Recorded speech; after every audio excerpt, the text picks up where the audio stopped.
نحمدہ و نصلی علی رسولہ الکریم اما بعد۔ آج کا پروگرام قرآن حکیم اور ہماری زندگی سورۃ الحج کی آیت نمبر 77 تا 78 پر مشتمل ہے۔ پہلے تلاوت سماعت فرمائیں۔ اعوذ باللہ من الشیطان الرجیم، بسم اللہ الرحمن الرحیم۔ یا ایہا الذین آمنوا ارکعوا واسجدوا واعبدوا ربکم وافعلوا الخیر لعلکم تفلحون۔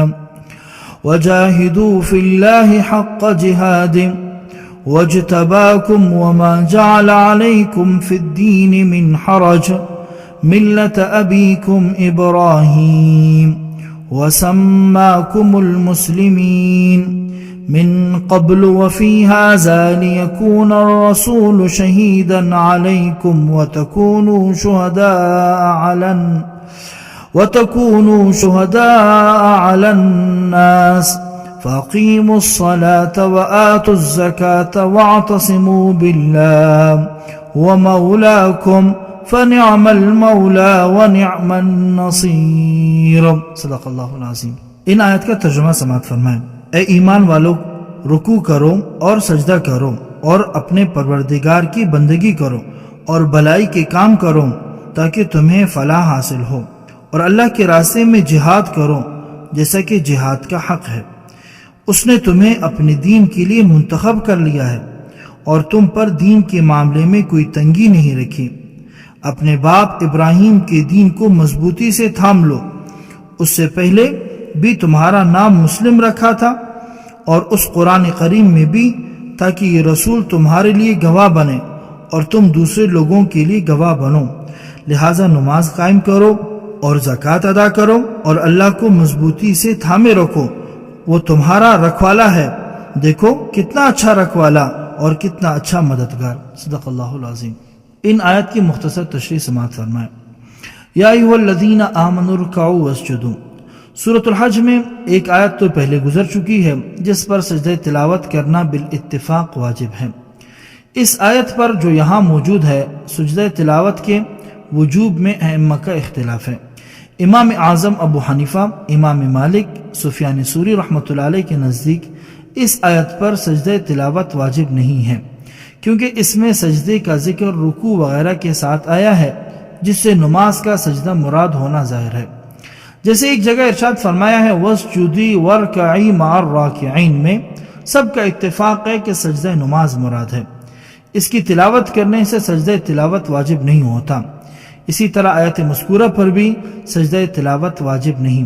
امام شافعی، امام احمد بن حنبل کے نزدیک اس آیت پر بھی سجدہ تلاوت واجب ہے۔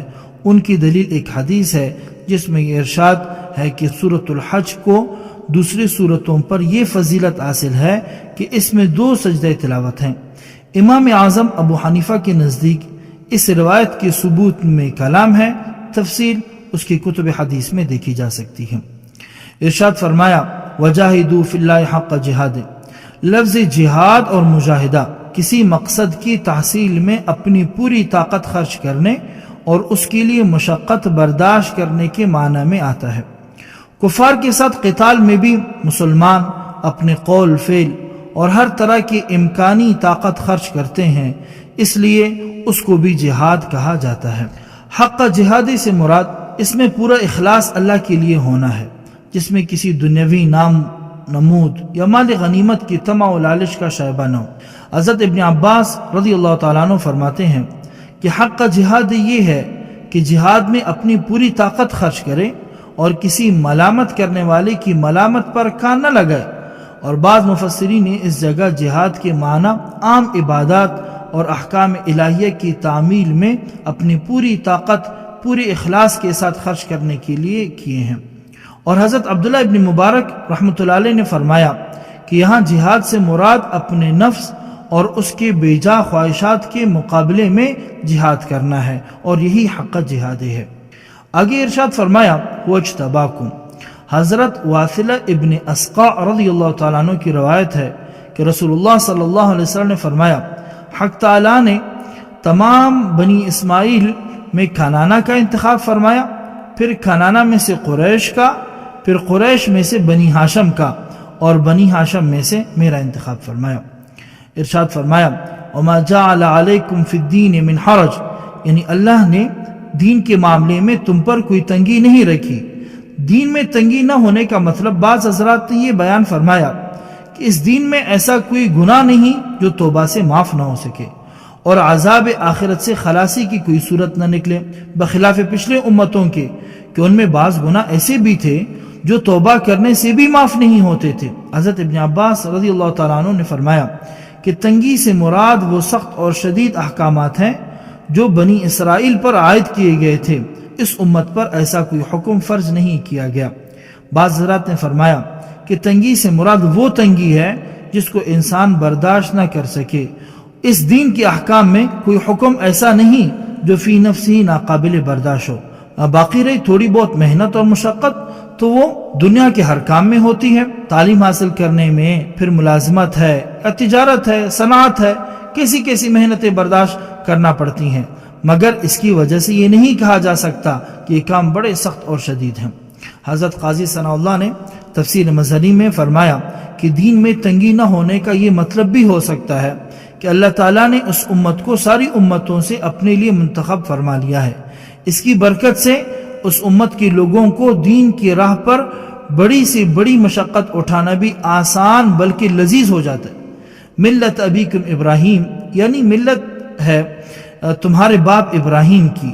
یہ خطاب دراصل مؤمنین قریش کو ہے جو حضرت ابراہیم علیہ السلام کی نسل میں سے ہیں، پھر سب لوگ قریش کے تابع ہو کر اس فضیلت میں شامل ہو جاتے ہیں۔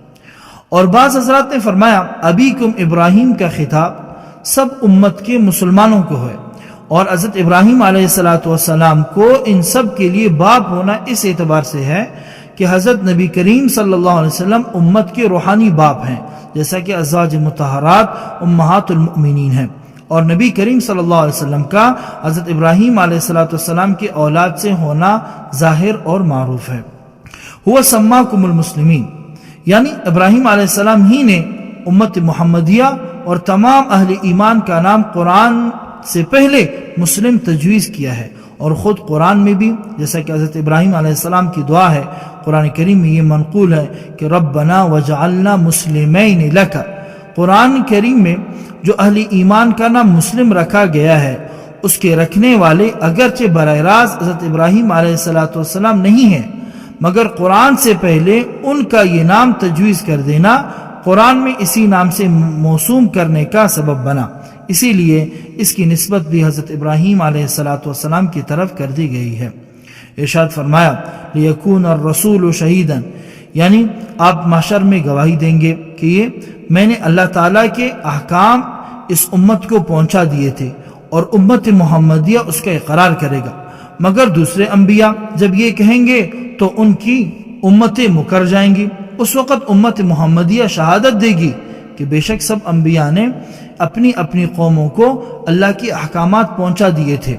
دوسری امتوں کی طرف سے ان کی شہادت پر یہ اعتراض کیا جائے گا کہ ہمارے زمانے میں تو امت محمدیہ کا وجود بھی نہ تھا، یہ ہمارے معاملے میں کیسے گواہ بن سکتے ہیں؟ ان کی طرف سے ان کے اعتراض کا جواب دیا جائے گا کہ بے شک ہم موجود نہ تھے، مگر ہم نے یہ بات اپنے رسول صلی اللہ علیہ وسلم سے سنی ہے، جن کے صدق میں کوئی شک اور شبہ نہیں ہے، اس لیے ہم یہ گواہی دے سکتے ہیں، تو ان کی شہادت قبول کر دی جائے گی۔ آج کا پروگرام قرآن حکیم اور ہماری زندگی، سورۃ الحج کی آیت نمبر 77 تا 78 میں اللہ جل شانہ نے امت محمدیہ کی فضیلت بیان کی کہ اس امت کا انتخاب اللہ کی طرف سے ہوا ہے، اور یہ امت حضرت ابراہیم علیہ السلام کی نسل کے ساتھ جڑی ہے، اور یہی امت قیامت کے دن انبیاء کے بارے میں گواہی بھی دے گی کہ انہوں نے آپ کا کلام اور پیغام اپنے لوگوں تک پہنچایا ہے۔ دعا ہے اللہ جل شانہ ہمیں قرآن میں دی گئی ہدایت کے مطابق زندگی گزارنے کی توفیق عطا فرمائے۔ آمین۔ وآخر دعوانا ان الحمد للہ رب العالمین۔